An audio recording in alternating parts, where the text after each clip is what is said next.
जय साई राम। नमस्कार। कहते हैं किसी भी संत महापुरुष के दर्शन बिना उनकी इच्छा के नहीं हो सकते। जब तक प्रभु कृपा ना हो, संत कृपा ना हो, हम किसी भी महान पुरुष के दर्शन, सिद्ध पुरुष के दर्शन नहीं कर सकते। हमारा साक्षात्कार उनसे तभी होता है तब हमारे ऊपर संत महात्मा की या प्रभु की कृपा होती है। साईं बाबा की लीला तो निराली है। वो हमेशा कहा करते थे कि मेरा भक्त चाहे 1000 कोस की दूरी पर ही क्यों ना हो, वो शिरडी ऐसे खिंचा चला आता है जैसे धागे से बंधी हुई चिड़िया खींचकर स्वयं ही आ जाती है। मतलब बाबा अपने भक्तों को शिरडी बुलाते थे और उन्हें दर्शन देकर अपना आशीर्वाद दिया करते थे। ऐसे ही उनके एक भक्त थे जिनका नाम था लक्ष्मीचंद। उन्हें एक बार सपने में बाबा दिखाई दिए जो कि भक्तों से घिरे हुए थे। वो तब बाबा को नहीं जानते थे, बस उन्हें एक वृद्ध पुरुष दिखाई दिए जो काफ़ी सारे भक्तों से घिरे हुए थे।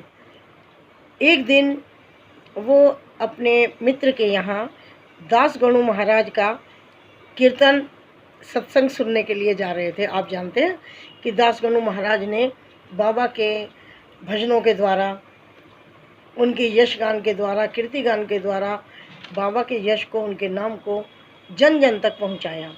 तो जिस समय दास गणु जी लक्ष्मीचंद जी के मित्र के यहाँ पर कीर्तन करने के लिए आ रहे थे तो लक्ष्मीचंद जी भी वहाँ पर गए। वहाँ उन्होंने देखा कि दास गणु महाराज ने जो चित्र लगाया है वो बिल्कुल उन्हीं व्यक्ति का चित्र है जो उनको सपने में दिखे थे। यानी दास गणु महाराज जब कीर्तन किया करते थे तो वो बाबा जी का एक बड़ा सा चित्र लगा करके उसके बाद वो भजन कीर्तन किया करते थे या बाबा का यशगान किया करते थे। तो बाबा जी का यशगान सुन करके, उनकी चित्र को देख करके उनके मन के अंदर, लक्ष्मीचंद जी के मन के अंदर और भी श्रद्धा जागी और उन्होंने शिरडी जाने का दृढ़ निश्चय कर लिया। जब वो घर पर आए कुछ दिनों के बाद ही उनके एक मित्र ने रात के 8 बजे उनका दरवाज़ा खटखटाया और उन्होंने कहा कि क्या आप मेरे साथ शिरडी चलेंगे। उनके जो मित्र थे शंकर राव, उनकी बात सुन करके लक्ष्मीचंद जी तो प्रसन्न हो गए क्योंकि वो तो जाना चाहते ही थे। बाबा ने रास्ता बना दिया और स्वयं ही बुलवा लिया। देखिए, जब वो बाबा जी का कीर्तन अटेंड करके घर आए, सोए, रात को ही उनके मित्र ने उन्हें शिरडी जाने का न्योता दे दिया। लक्ष्मीचंद जी ने 15 रुपए उधार लिए किसी मारवाड़ी से और वो अपने मित्र शंकर राव के साथ शिरडी चले गए। रास्ते में उनका मन था कि मैं बाबा जी के लिए अमरूद लूँगा।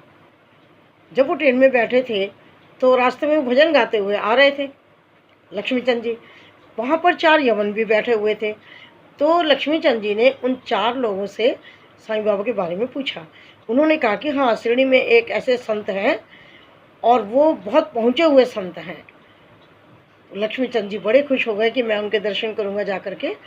लेकिन जब वो उतरे कोपरगांव तो वहाँ की जो प्राकृतिक छटा थी उसको देख करके, उसके सौंदर्य में वो इतने मग्न हो गए, लिप्त हो गए कि वो भूल गए कि मुझे बाबा जी को भेंट करने के लिए अमरूद लेने हैं। उनका तांगा चल पड़ा। उन्होंने देखा कि पीछे पीछे एक वृद्धा महिला दौड़ते हुए आ रही थी। उसके सिर पर जो टोकरी थी उसमें केवल अमरूद थे और वो तांगे के पीछे दौड़ती आ रही थी। तो लक्ष्मीचंद जी को याद आया कि ओफो, मुझे तो बाबा जी के लिए अमरूद लेने थे। उन्होंने अमरूद ले लिए। जितने अमरूद बचे उस वृद्धा महिला ने कहा कि आप ये सारे अमरूद ले लीजिए और ये अमरूद मेरी तरफ से बाबा जी को भेंट करिएगा। लक्ष्मीचंद जी बड़े खुश हुए। जब वो बाबा जी के पास पहुँचे तो बाबा जी ने उन्हें कहा, उधार लेकर आने की क्या आवश्यकता थी, और रास्ते में भजन कीर्तन करते हुए आते हो और लोगों से पूछते हो। लोगों से क्या पूछना, अपनी आँखों से देखो, क्या स्वप्न झूठा था? लक्ष्मी चंद जी बहुत हैरान हुए कि जो कुछ मार्ग में घटनाएं हुई वो सब बाबा को कैसे पता है। बाबा को ये भी पता है कि मैं उधार लेकर आया हूँ। बाबा जी को पूरी घटना का पता है। तो इससे उन्हें ये पता चला कि बाबा जी त्रिकालदर्शी हैं, अंतर्यामी हैं, उन्हें सब घटनाओं का पता रहता है, ऐसा उन्हें महसूस हुआ। और वो बड़े खुश होकर के बाबा जी के पास रहे और फिर बाबा जी से उदी और आशीर्वाद ग्रहण करके अपने घर खुशी खुशी लौट गए। जय साईं राम।